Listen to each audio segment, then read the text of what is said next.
Les OGM semblent complexes, mais ils méritent pourtant d'être débattus. En débattre, c'est le but de ce nouveau podcast. Et nous, qu'est-ce qu'on en pense ? Aux États-Unis, les agriculteurs utilisent déjà un micro-organisme génétiquement modifié qui permet aux racines de n'importe quelle plante de fixer l'azote de l'air dans le sol. Ce micro-organisme génétiquement modifié est vendu comme un outil de biocontrôle. Le biocontrôle, terme en vogue actuellement, est un mot fourre-tout. Sous ce terme, en effet, on trouve à la fois des micro-organismes, génétiquement modifiés ou non, mais aussi des PNPP, des préparations naturelles peu préoccupantes dont l'emblème est le purin d'ortie. Le développement du biocontrôle menace-t-il les savoirs paysans, les recettes paysannes, les PNPP ? C'est l'hypothèse que fait Jean-François Liffoot, paysan et défenseur des PNPP depuis longtemps. Il répond à nos questions. Il y a des micro-organismes dedans, dans les biocontrôles, des substances naturelles d'origine minérale, animale, végétale, avec des produits naturels, mais pas que, puisqu'ils considèrent qu'une molécule de synthèse à l'identique peut être autorisée, mais ça n'existe pas, parce que autant la nature peut dégrader une molécule naturelle, autant elle ne dégrade pas une molécule de synthèse.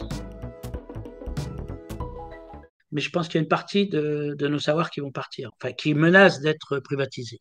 C'est-à-dire que maintenant, le paysan n'a plus rien à dire. En gros, on va lui proposer des biocontrôles, c'est-à-dire que le savoir que l'INRA va collecter auprès des paysans, sur la vigne, sur autre chose, ben, il va les mettre au service des producteurs de biocontrôle qui, cette industrie va mettre un adjuvant, n'importe quoi, un brevet ou une recette qu'il va déposer et qui ne seront plus utilisables par nous. Alors que les PNPP, ils sont accessibles à tout public, à tout utilisateur final. La PNPP, c'est quelque chose qu'on peut faire soi-même.